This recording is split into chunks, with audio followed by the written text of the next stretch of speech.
I don't know how anybody, I'll just be real with you, goes through grief, like divorce, any kind of grief, any kind of loss without having an outlet. Amid a more than 3-year legal battle, the talk show host has filed a countersuit against her former husband and his father, Narvel Blackstock's management. The end? Yeah. Do you tell her how much you love her? I don't want to. You don't want to? Oh, yeah. I love you. Another thing you special. Okay.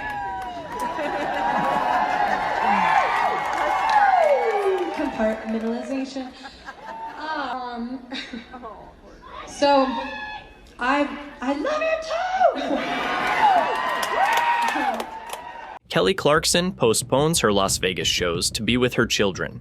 Hours later, headlines confirm that their father, Brandon Blackstock, has died at 48 after a private fight with cancer, leaving us with an iconic phrase: if there's a single line to hold on to, it's the one he voiced when he still had time to say it.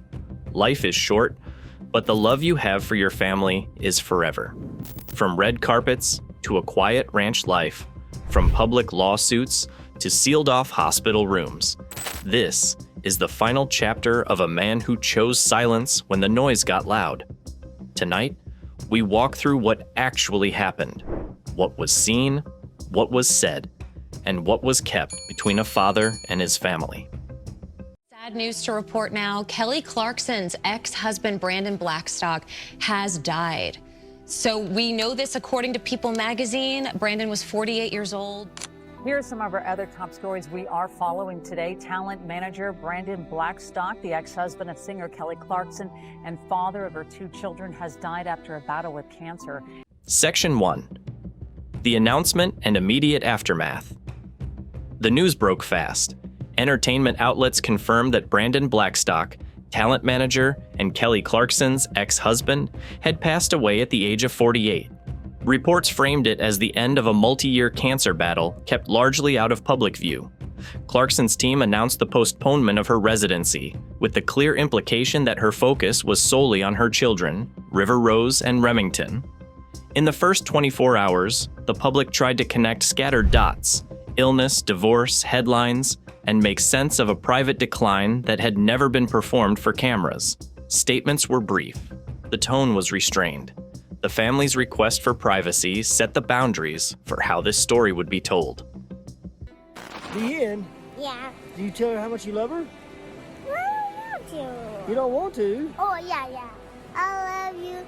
Another thing you special. The day before he died, Kelly Clarkson hit pause. She postponed her August Vegas residency, telling fans their children's father had been ill, and she needed to be there for River, Remy. By Thursday, August 7th, Brandon Blackstock had passed away at 40. Section 2. Last red carpet to vanishing point. 5 years earlier, the picture looked very different. In January 2020, Brandon and Kelly stood together at the Critics' Choice Awards, dressed in black tie and long sleeves, the power couple label still following them down the line of flashing bulbs. No one in that room could have known it would be his last red carpet appearance. By June 2020, Clarkson filed for divorce. What followed was a long public process that stretched into 2022. Arguments over assets, custody schedules, and money. Each ruling and filing analyzed in real time. When the legal dust finally settled, Brandon chose something the entertainment industry rarely forgives: disappearance. Of events has occurred since rumor first broke of Kelly Clarkson's husband, Brandon Blackstock, cheating on her.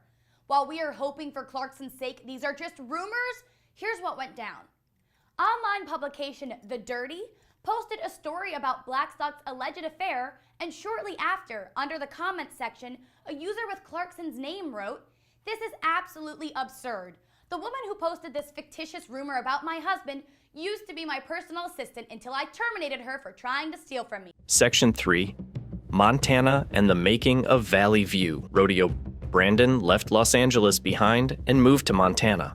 In 2022, he helped establish Valley View Rodeo, a project designed to preserve and celebrate Western culture, ranching, rodeo events, and the small business life that comes with it. It was less a business pivot than a homecoming, a return to the values he'd been raised around in Nashville with his father, Narvel, and his stepmother, country icon Reba McEntire. Away from press lines and industry mixers, Montana offered a slower life with clearer priorities. It signaled a deliberate reset. Fewer interviews, fewer sightings, more focus on family, work boots instead of dress shoes, and the possibility of building a legacy measured in community rather than headlines. Okay.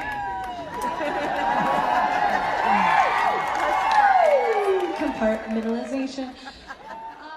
Section 4, A Private Fight, The Silent Battle with Cancer. After the divorce finalized, Brandon received a cancer diagnosis. He did not reveal the type or stage, and those around him respected that choice. Privacy wasn't a wall, it was a shield. He wanted his children protected from the machinery that turned suffering into spectacle. Family became the center of gravity. There were medical appointments and therapies, optimism shared in small doses, and ordinary days that meant more because they were counted. Reba checked in often, connecting him back to childhood memories and the music-town roots that had shaped him.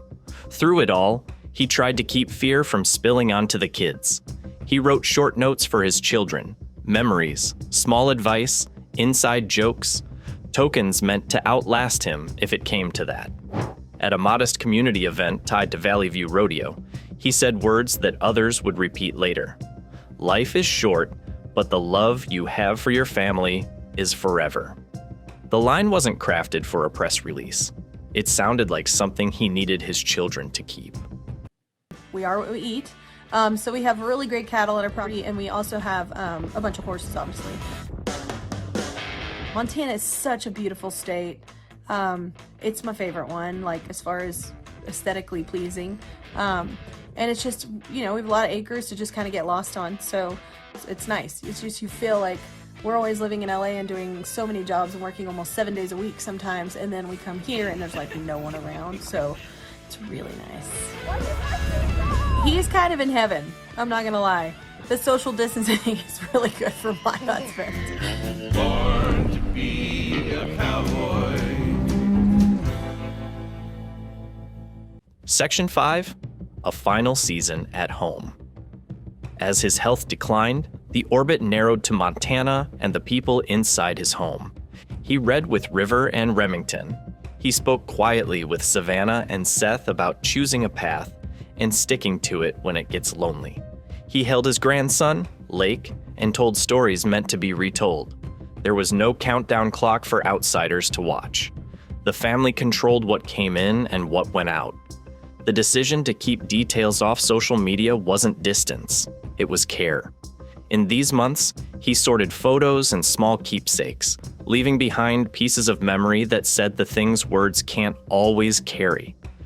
Clarkson seemingly throws shade at her ex-husband while putting her own twist on Gail's ABCDE. Section 6, The Day He Died. On August 7th, 2025, Brandon Blackstock died at home in Montana after a long fight with cancer. Reports emphasized that he passed peacefully and that the family asked for privacy. There were no official last words, and the absence of a perfect line doesn't make the ending any less real. The truth is simpler and more human. He was with his family. The public wanted to fill in gaps, but the family did not. They didn't owe the world a final quote or a cinematic scene. The Father could stay.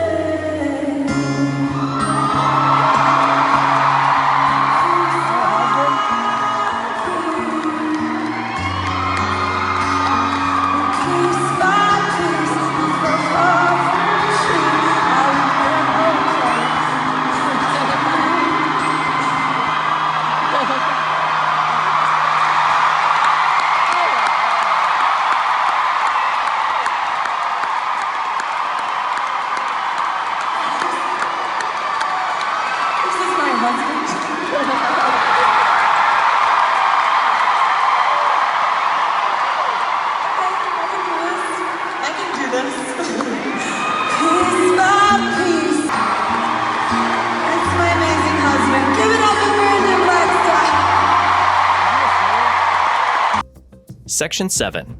Kelly, the children, and grief in practice.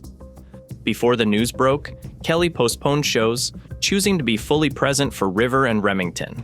Afterward, she stayed offline and stayed close, prioritizing therapy, routines, and letters and drawings that give kids a way to speak when feelings are too big. Speculation about a tribute song surfaced, understandable, given how often she has turned pain into art. But the focus remained on the children, not the charts. Savannah and Seth, older now, kept close to the Western traditions Brandon prized. In the country and TV communities, tributes were quiet but sincere. Not every goodbye needs a microphone. Sometimes the most respectful thing a public figure can do is refuse to turn private grief into public content. Section 8. The love story that shaped the middle. To understand why the ending hit so hard, you have to remember how it began. Brandon and Kelly first met in 2006 at the ACM Awards and reconnected in 2012 around the Super Bowl. Work became friendship. Friendship became love. By October 2013, they were married on a Tennessee farm. They welcomed River Rose in 2014 and Remington Alexander in 2016, and raised Savannah and Seth together. Those years weren't just happy. They were formative. Kelly spoke often about motherhood's joy and Brandon's encouragement as she stepped into television and broadened her career. The song Piece by Piece captured part of that era, a public love letter that reached millions because it sounded like truth at the time. Section 9. Work, reputation, and what remains. Brandon's career moved through Nashville's inner circles. He worked with major artists, connected television and country music, and helped navigate deals that put careers on bigger stages. He wasn't just in rooms where it happened. He made some of those rooms happen. Controversies later complicated that legacy, but they didn't erase it. Montana was part answer and part refuge. Valley View Rodeo reflected a man choosing to be measured by community and continuity instead of premieres and premiere ratings. In the end, the legacy he seemed most intent on leaving wasn't a resume bullet. It was a family that knew they were loved, and a culture he believed was worth preserving. What do you think this story says about love, privacy, and legacy in the public eye? Share your thoughts in the comments below, and don't forget to subscribe so you don't miss our next deep dive. Okay. Compartmentalization. So I love you too. This next song, I've never rewritten a song more, and I probably never will.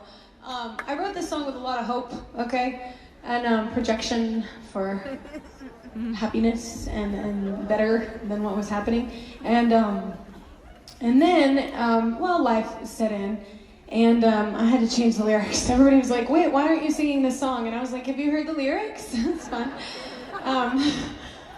Embarrassing. And then I ended up changing it and doing it one time, like 2 years ago, and we did a residency here, and then I was like, you know what? That sounded a little angry. So I just, I wanted it to sound how it feels now. I'm 43, done some therapy, and